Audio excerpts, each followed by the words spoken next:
Hello everyone! Welcome po sa ating channel. This is Coach Jared. Ay, ito pala. Kamusta po kayong lahat mga kakotsero? Bago po tayo mag-umpisa sa ating video for today, kung nagugustuhan niyo po yung ating mga videos at nag-enjoy po kayo sa ating content, huwag niyo po kalimutan mag-like, mag-share at mag-subscribe sa ating Coach Jared YouTube channel. Pa-follow tayo sa ating Facebook page. Jared Pulido ang pangalan. And pwede rin po kayo mag-join sa ating Facebook group. Tambayan ng mga kotseros naman ang pangalan nun mga kotsero. Ayan. Mabilisan lang to mga kotsero kasi merong pasabog mga kotsero. May pasabog ngayong araw ng linggo. Oo, July 21, 2024. Ano itong pasabog na to mga kotsero? Press na press pa o kanina lang, ngayong gabi lang nagkaroon itong balita na to. Ano hong ganap? Ito kasi mga kotsero, ang Pilipinas at ang China ay mayroong provisional agreement tungkol sa RORE missions. Uy! Anyari? Biglang lumambot si China. Akala ko ba red line ang Ayungin Shoal? Red line ibig sabihin, ito yung mga hindi pag tinawid mo magkakagulo. Ano nangyari? Yan, may provisional agreement daw on Ayungin missions. Sabi, the Philippines and China have agreed on a provisional arrangement in rotation and resupply. Ito yung mga RORE mission. Di ba nung nakaraan, nagkakaroon ng laser pointing, mayroong water cannoning. Tapos itong recently, as in, tao sa tao na yung, konti na lang, tao sa tao na yung banggaan na nagaganap sa gitna ng Pilipinas at ng China. Ngayon, mga kotsero, mukhang may development. Ang development ay, merong provisional agreement o arrangement. Hindi natin alam kung ano ibig sabihin yung provisional arrangement na yan. Pero ito yung sinabi ng DFA. In a statement, the DFA said both sides concurred that the agreement will not prejudice each other's positions in the South China Sea. Ibig sabihin, hindi hindi maaargabyado ang parehong partido. Ang parehong posisyon ng Pilipinas at ng China dito sa West Philippine Sea. Alam niyo mga kotsero, in fairness, wala naman talagang dapat posisyon ang China dito sa West Philippine Sea dahil napakalayo nila. Napakalayo ng China mga kotsero. Dito sa West Philippine Sea, wala sila dapat posisyon diyan. But anyway, ito yung nangyari. The Philippines and the People's Republic of China have reached an understanding on the provisional arrangement for the RORE missions of daily necessities and rotation missions to the BRP Sierra Madre. Okay, both have recognized, parehong partido daw ay kinikilala na kailangan daw i-de-escalate ang mga ganap dyan sa West Philippine Sea. At kailangan daw pag-usapan ang mga pagkakaiba ng pananaw. Daanin daw sa maboteng usapan. The DFA has yet to provide the specifics of the agreement. Okay, so ito yung at least hindi to secret agreement. At least hindi ito katulad ng ginawa ni Digonggong mga kotsero na secret agreement. Sila lang nakakaalam. At least ang DFA ay isasabihin daw sa ating lahat kung ano yung detalye ng agreement na ito.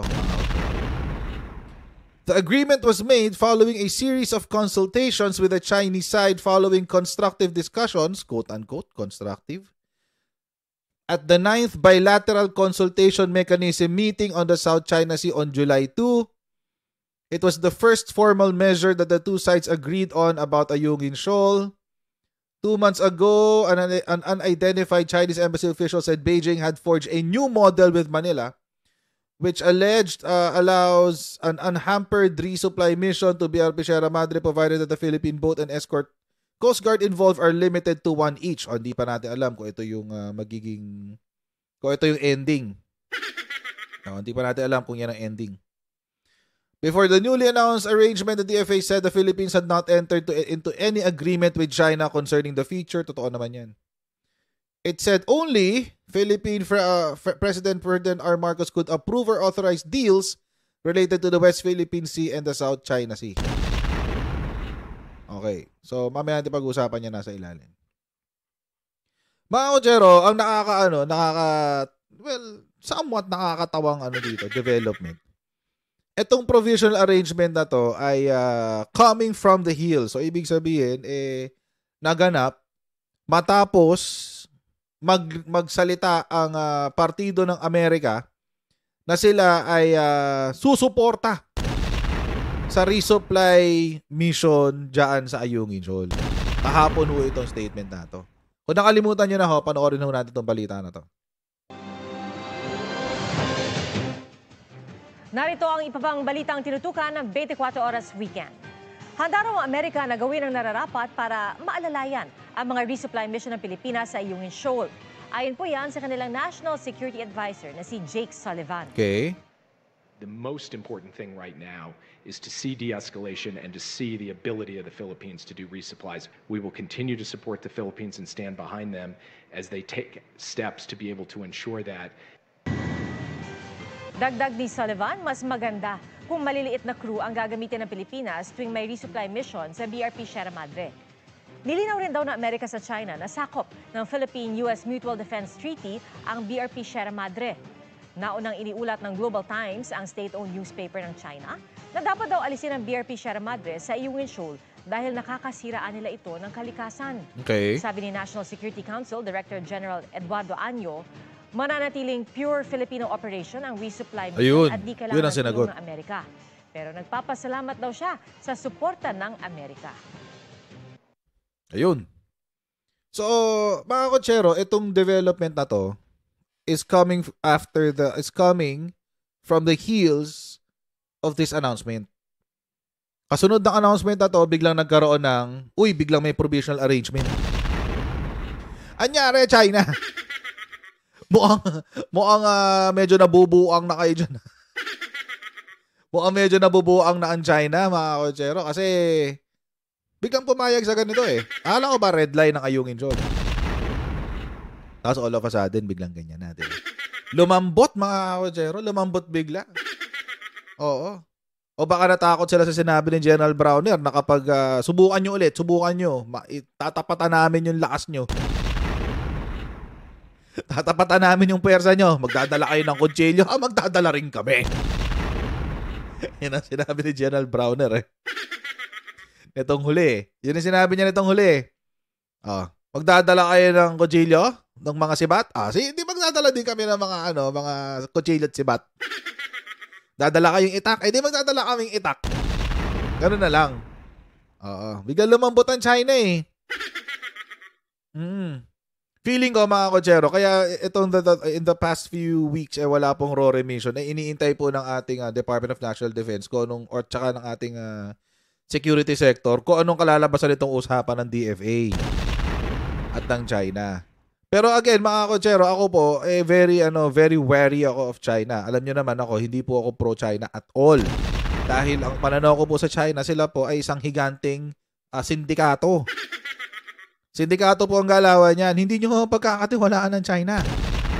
Not one bit. Hindi nyo pwedeng pagkatiwalaan ng China sa kahit anong bagay. Maski dito sa provisional arrangement na to. Lalong-lalo na kapag yan ay hindi legally binding. Ibig sabihin, walang pirmahan, walang penalties kapag ikaw ay bumali sa iyong pangako. Oo. Hindi nyo pagkakatiwalaan ng China in any way, shape, or form. Dahil para sa China po, sa Chinese Communist Party, isa lang ang mahalaga, sila. Kaya mga kotsero, it's really interesting mga kotsero na ito ay nangyari matapos magsalita ang National Security Advisor ng Amerika na willing silang sumuporta sa Pilipinas kapag pag may nangyari dyan. Although sinabi po ng ating National Security Council na wala pang formal offer, ibig sabihin wala pang nakapapel, kumbaga. Wala pang nakapapel kung paanong tulong ang ibibigay ng Amerika sa Pilipinas pagdating sa Ayungin mission. Wala pa. Wala pa yan. Sabi niya, no formal offer. U.S. National Security Advisor Jake Sullivan's statement is about the U.S. government's assurance of continuing support to the Philippines as a treaty ally and partner. Including its concern in ensuring a peaceful and orderly rotation and resupply to our soldiers manning the BRP Sierra Madre. Ibig sabihin, mga kotsero, tungkol po sa ayungin, wala pa hong tawag dito, wala pa hong ibinibigay na formal na offer o yung kung anong tulong ang ibibigay ng Amerika, wala pa silang na ibibigay na nakapapel. Oo, statement lang. Statement. Ganun lang. So, sabi niya, in light of that, we appreciate the US support in all aspects, being our main ally and its assurance of ironclad commitment to the Mutual Defense Treaty, kasi ito naman talaga yung treaty meron tayo sa Amerika. There is no need at this time for any direct involvement of US forces in the RORE missions. So, according to him, dahil dyan, mga kotsero, the RORE missions will remain to be a pure Philippine operation. And alam nyo, mga kotsero, para sa palagay ko, tama lang yun, mga kotsero. Sa ngayon. Kasi alam nyo, mga kotsero, kapag I think it's too early. Masyado pa hong maaga para hingiin ng tulong ng kahit sinong bansa pagdating sa RORE. Opo, malala po ang RORE.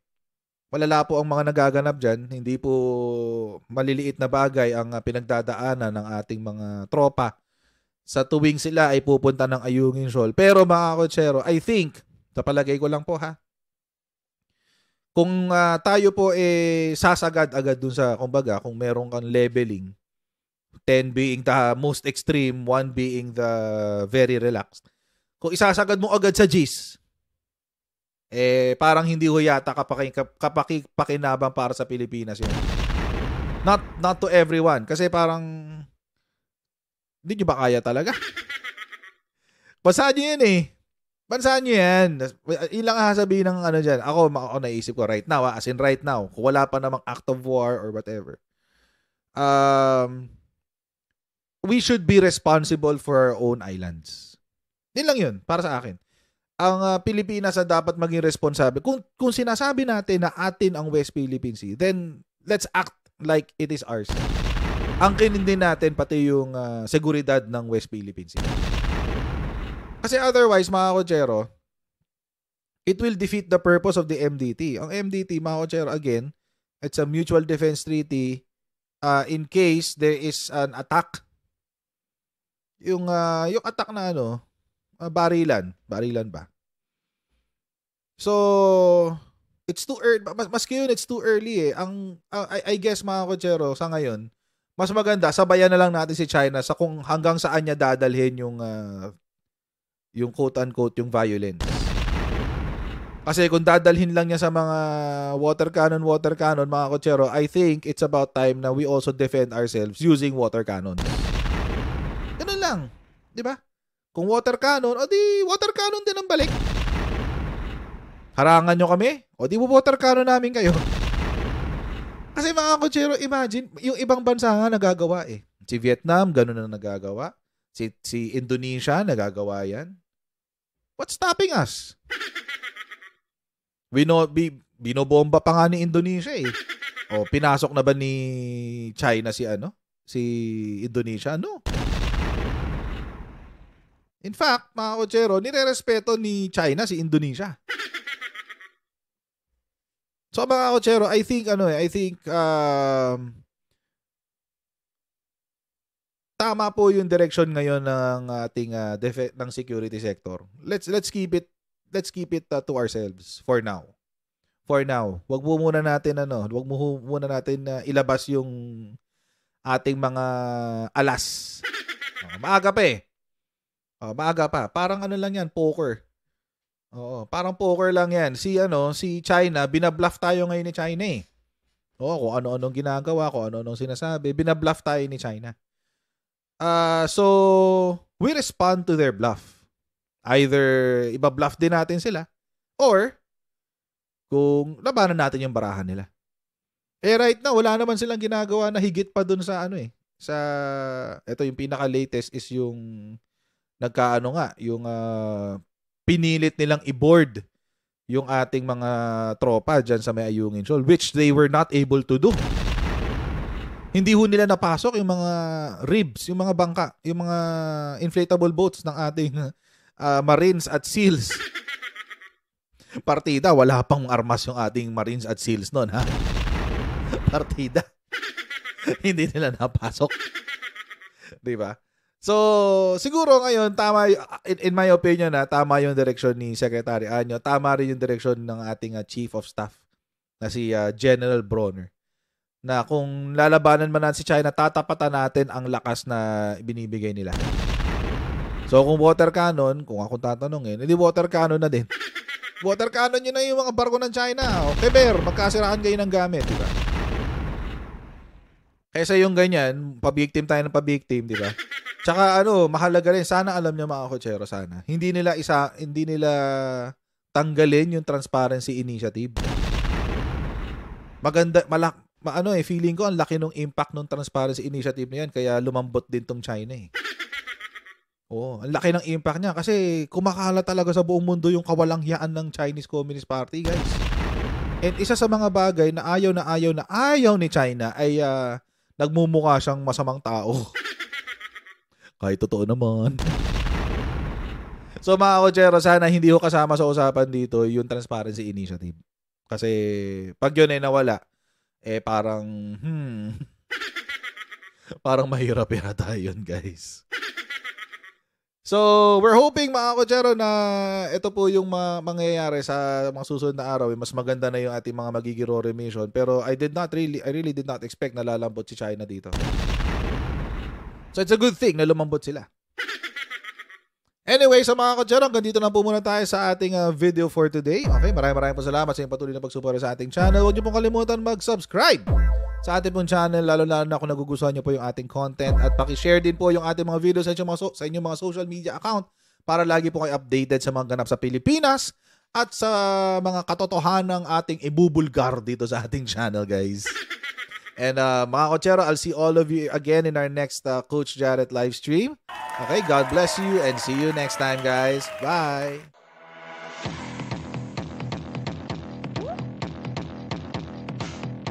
Ganun. Huwag natin gawing tanga mga Pilipino. Mas maganda kasi nasa lugar ka ng tama kaysa yung pinipilit mo yung pagkakamali.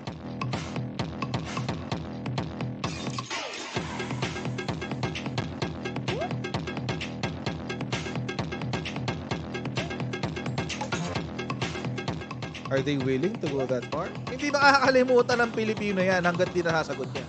Sino ngayon nagsasabi ng totoo?